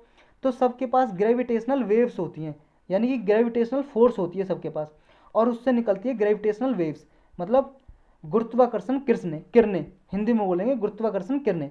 और अर्थ के पास भी ग्रेविटेशनल फोर्स है, यानी कि जैसे ही आप कोई बॉल ऊपर फेंकोगे नीचे आके गिर जाती है, वो कौन खींचता है, अर्थ की ग्रेविटेशनल फोर्स। और अर्थ से भी ग्रेविटेशनल वेव्स निकल रही हैं, जहाँ भी आप बैठे हो ना अर्थ से, वहाँ ग्रेविटेशनल वेव्स निकल रही हैं, लेकिन आप डिटेक्ट नहीं कर पाते, देख नहीं पाते, क्योंकि वो बहुत ही कम उनकी एनर्जी होती है, बहुत ही कम एनर्जी। जैसे हवा चल रही है भाई साहब, हवा को किसी ने देखा है आज तक, विंड चल रही है, किसी ने देखा आज तक, देखा है आपने हवा को कि ऐसी दिखती है, कैसी दिखती है, लाल लाल पीली नीली, देखा है आपने, नहीं देखा। सिर्फ फील कर सकते हो, महसूस कर सकते हो हवा चल रही है। ऐसी अगर बहुत ही ज़्यादा मात्रा में वेव्स निकलती हैं तो आप फील कर सकते हो, क्योंकि इनसे भी एनर्जी निकलेगी, जैसे हवा से एनर्जी निकलती है, हवा आपको धकेल देती है, तगड़ा तूफान आ जाए मान लो। तो ऐसे ही ये किसी भी जो कोई टकराती हैं ब्लैक होल्स या स्टार कोई टकराता है स्पेस में, उससे ग्रेविटेशनल वेव्स निकलती हैं, ये साइंटिस्ट ने खोजा, ये कुछ स्टडी थी एक मैगजीन में, जो एक मैगजीन आती है, उसका नाम मैं भूल गया भाई साहब, क्या मैगजीन का नाम था, तो ये आपको याद रखना है। चलते हैं नेक्स्ट टॉपिक पे। नेक्स्ट है अपना India self reliance for renewable energy manufacturing. ये देखो अभी क्या है, कन्फेडरेशन ऑफ इंडियन इंडस्ट्री एक ऑर्गेनाइजेशन है, ट्रेड एसोसिएशन है ये, ट्रेड एसोसिएशन मतलब कि एक एनजीओ है, NGO type, non governmental organisation, trade association. Trade association ऐसे होते हैं जैसे लेबर यूनियन होता है ना, जैसे किसान संगठन होते हैं, किसान संगठन क्या करते हैं, ये कोई गवर्नमेंट के ऑर्गेनाइजेशन थोड़ी है, एक संगठन बना लिया, और इन संगठन को सोसाइटी होती है एक तरह से, सोसाइटी रजिस्टर करा लेते हैं। अगर सोसाइटी है तो किस एक्ट में रजिस्टर होगा, जो सोसाइटीज़ एक्ट है हमारा, सोसाइटीज़ रजिस्ट्रेशन एक्ट है 1860 का, अंग्रेजों के ज़माने का बना हुआ है भाई साहब, जब अंग्रेजों का राज हुआ करता था, ब्रिटिश रूल इंडिया पे, तब का बना हुआ है, अब तक चल रहा है ये एक्ट।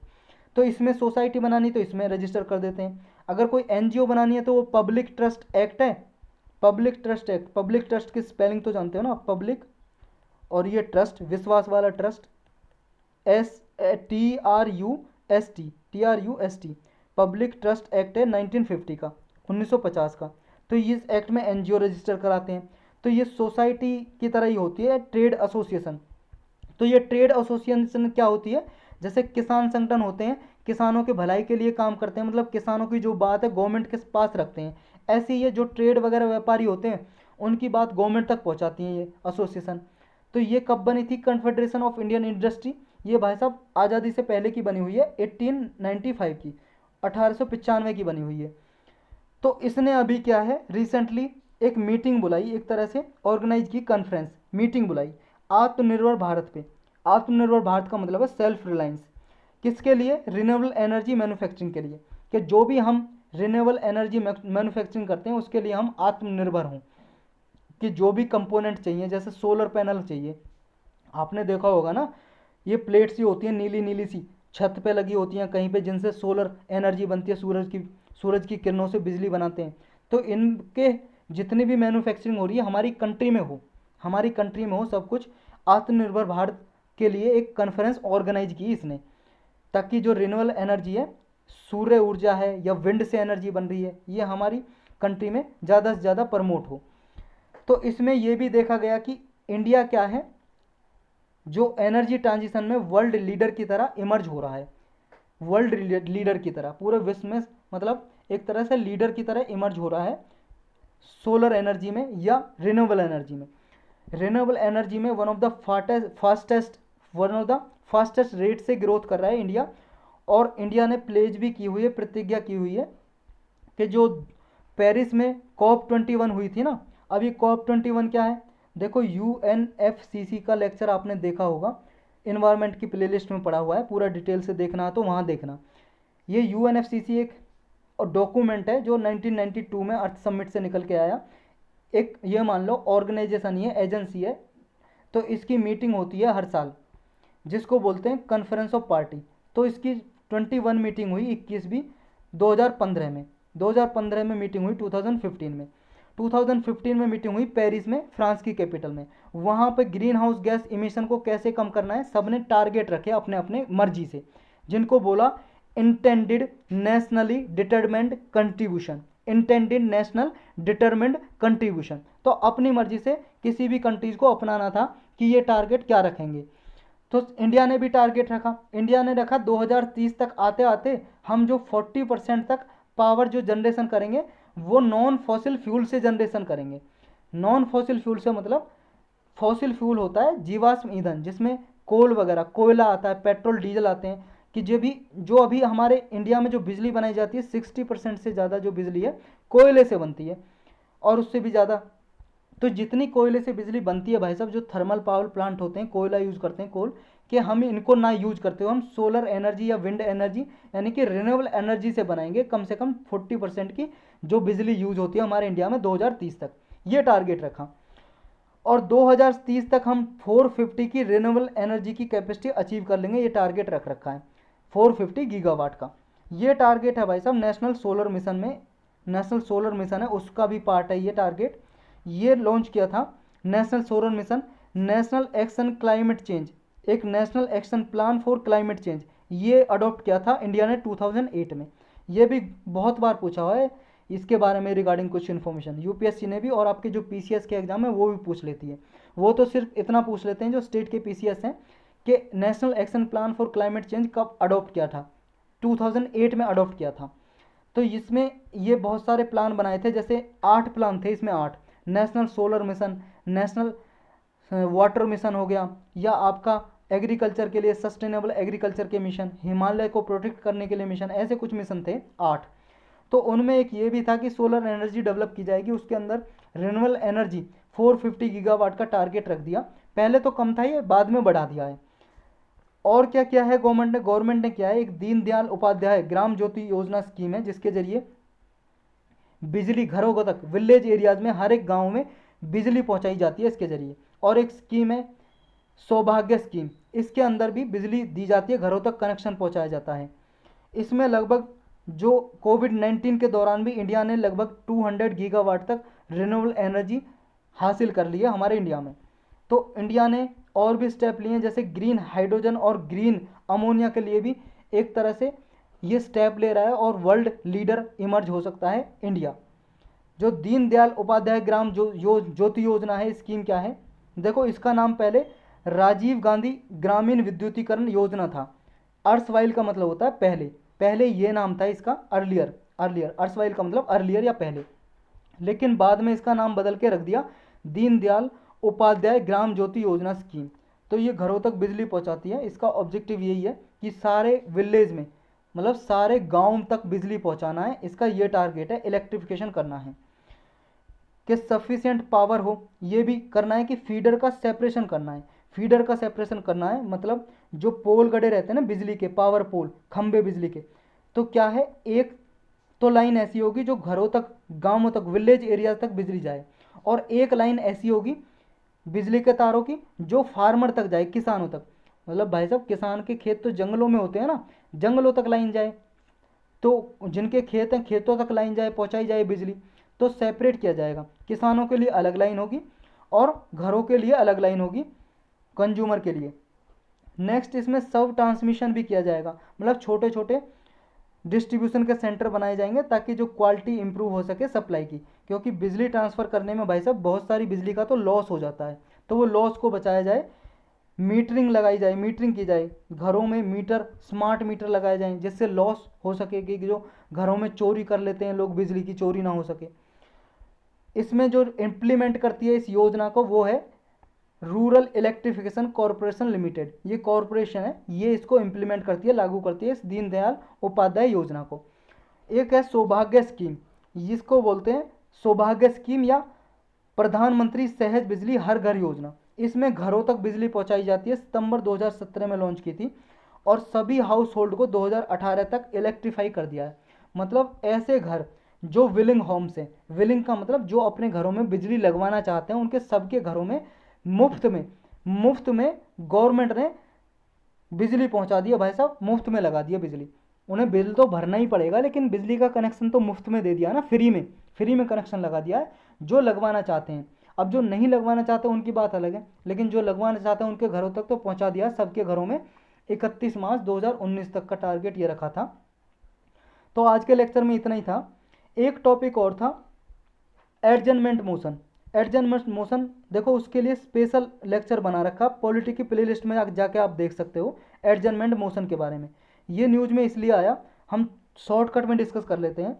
ये न्यूज़ में इसलिए आया क्योंकि पंजाब में स्टेट पार्टी है एक अकाली दल, आपने सुना होगा श्रोमणी अकाली दल। तो इसने क्या है, अकाली दल ने पार्लियामेंट में अभी लोकसभा में एडजमेंट मोशन लाने की बात कही। किसके लिए? फार्मर जो लॉ बनाए थे, फार्मर लॉ, कानून बनाए थे ना, किसान कानून, जिनके लिए प्रोटेस्ट चल रहा है, किसानों का विद्रोह चल रहा है, तो उसके लिए ये लाए थे एडजमेंट मोशन कि जो फार्म जो लॉ हैं, किसान के जो 3 कानून बनाए थे उनको डिस्कस किया जाए। तो ये एडजमेंट मोशन क्या होता है ये जानना जरूरी है हमारे लिए। एडजमेंट मोशन क्या होता है? ये कागज है भाई साहब, कागज पे लिखा है एडजमेंट मोशन। ये मोशन का मतलब होता है कि पार्लियामेंट का राय पूछ रहे हैं, सिर्फ डिस्कशन होगा कि किस टॉपिक पे, कि ये राय पूछ रहे हैं कि अपनी अपनी राय दो भाई साहब। पार्लियामेंट की राय का क्या मतलब है? पार्लियामेंट का राय का क्या मतलब है? डिस्कशन का क्या मतलब है? डिस्कस करेंगे कि बताएंगे भाई साहब इस पर डिस्कस करो फार्म लॉ पे। तो इसके लिए लाया गया ये। तो ये मोशन किस लिए लाया जाता है? किसी भी चीज़ को, अर्जेंट टॉपिक को डिस्कस करने के लिए। और एडजमेंट मोशन क्या है? एडजमेंट मोशन किस लिए लाया जाता है? अर्जेंट पब्लिक मोशन को, अर्जेंट का मतलब है आवश्यक, असेंशियल, कोई अर्जेंट पब्लिक इंटरेस्ट में या पब्लिक इंपोर्टेंस कोई टॉपिक है पब्लिक का, तो उसे डिस्कस करने के लिए लाया जाता है एडजमेंट मोशन। एम बोलूँगा मैं, एडजमेंट मोशन। तो पब्लिक इंपोर्टेंस भी ही है फार्म बिल के, क्योंकि भाई साहब बहुत सारे किसान, 50% से ज़्यादा किसान है हमारे देश में, तो पब्लिक इंटरेस्ट के लिए है नहीं है, क्योंकि पब्लिक की भलाई के लिए तो है ये interest.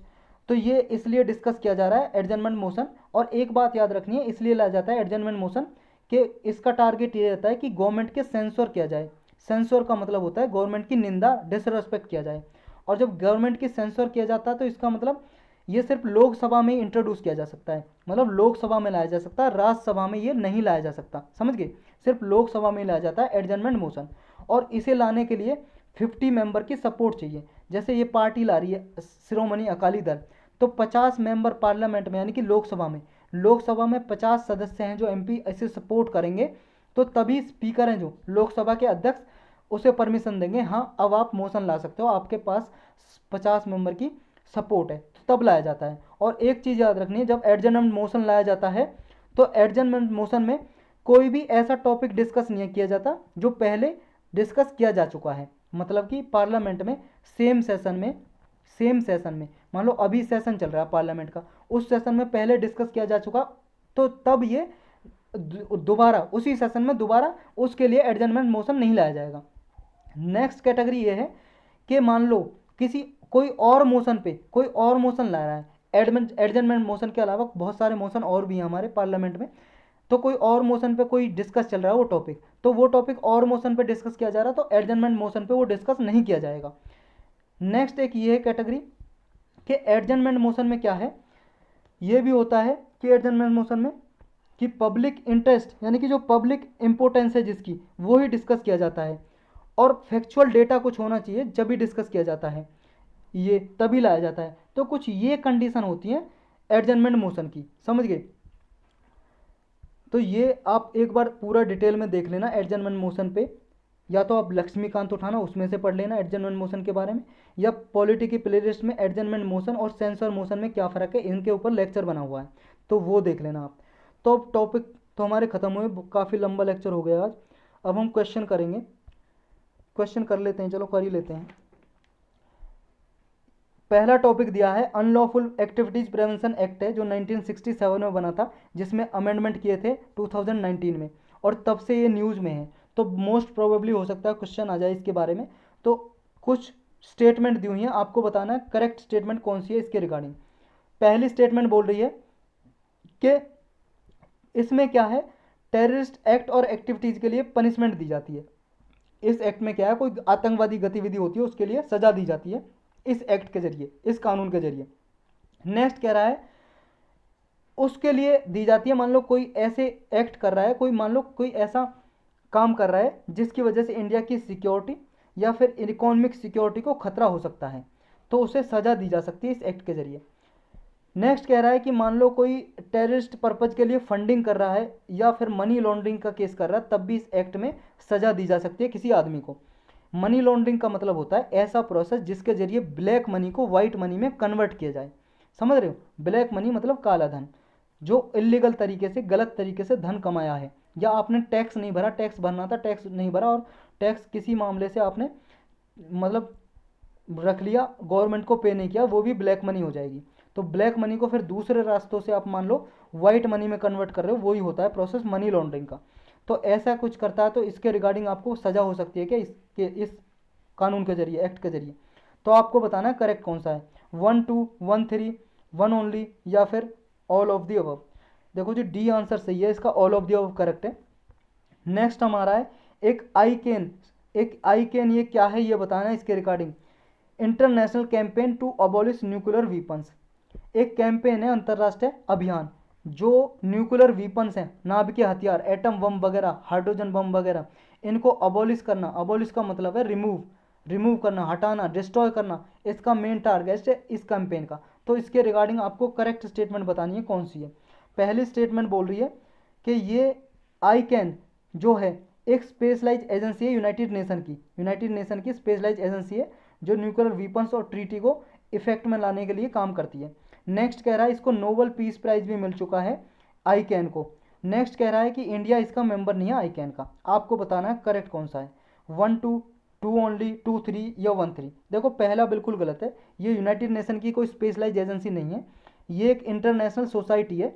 International society different different countries की इसमें क्या सोसाइटी मिलके आई और बनाया, ये सोसाइटी बनाई, कैंपेन बनाया, अभियान चला रहा है।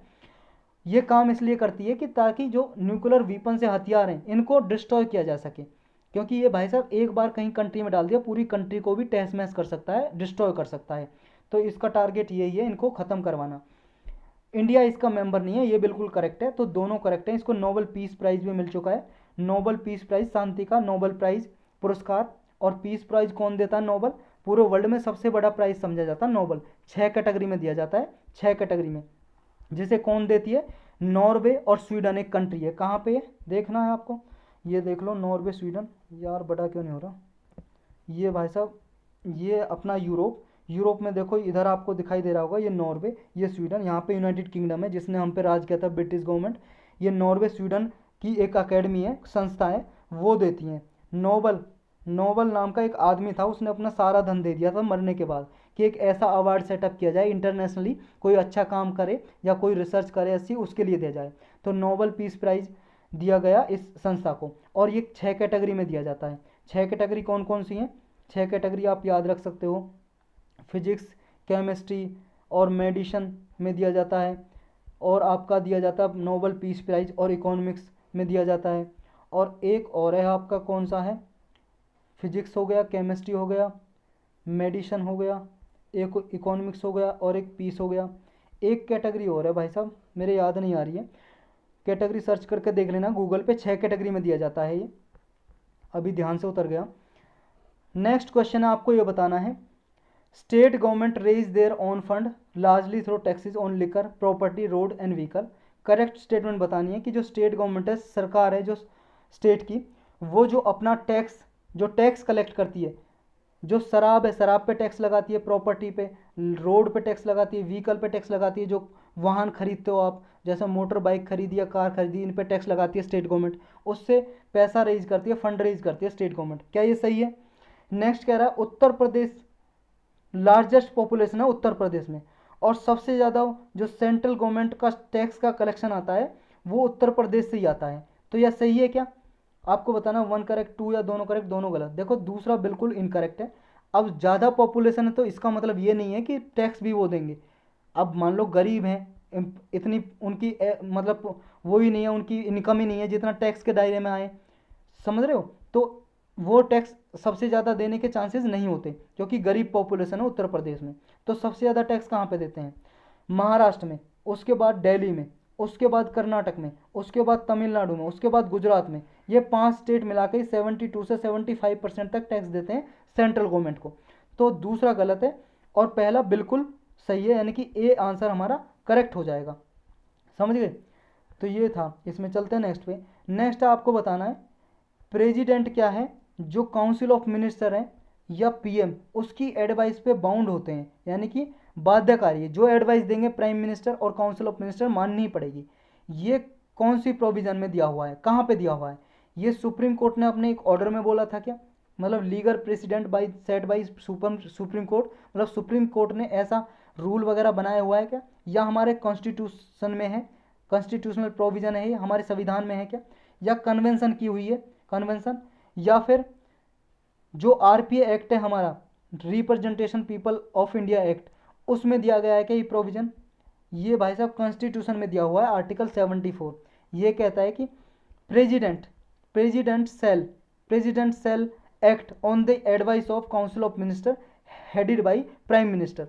तो इस सेल का मतलब ये है, सुप्रीम कोर्ट ने भी इसको इंटरप्रेट किया हुआ है, सेल का मतलब ये है कि प्राइम मिनिस्टर या काउंसिल ऑफ मिनिस्टर जो एडवाइस देंगे वो बाउंड होंगे प्रेसिडेंट उस पर। तो ये कॉन्स्टिट्यूशनल प्रोविजन है, समझ रहे हो? सुप्रीम कोर्ट ने तो सिर्फ इंटरप्रेट किया था, तो है संविधान में। लेकिन चलते हैं नेक्स्ट पे। नेक्स्ट है आपको ये बताना है कि लीस्ट नंबर ऑफ जजेज in the constitution bench of supreme court.